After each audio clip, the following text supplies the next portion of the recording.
आज भाई देखो लड़कियों के साथ कितना अत्याचार हो रहा है दहेज के बारे में। कोई छोटी बच्ची से हम पूछना चाहते हैं दहेज के बारे में, आपको कुछ बताइए। देखना ये बैठे हैं सभी इनके परिवार के बुजुर्ग और ये इनको बताते रहते हैं बच्चों को। हाँ बेटा, दहेज लेना चाहिए नहीं लेना चाहिए बताओ। दहेज नहीं लेना चाहिए। क्यों नहीं लेना चाहिए? दहेज की वजह से कई घर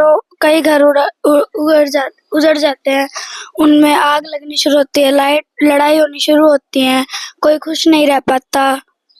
तो दहेज विरोध के बारे में कुछ दो बात बताओ। दहेज क्या है ये उस बाप से पूछो जिसकी जमीन भी गई और बेटी भी। पैसा कमाना नहीं जानते तो अपना हाथ फैला दिया।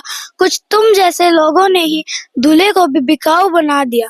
दहेज लेकर खुद को बड़ा बताते हो, तुम्हें नहीं पता तुम अपना घर जलाते हो।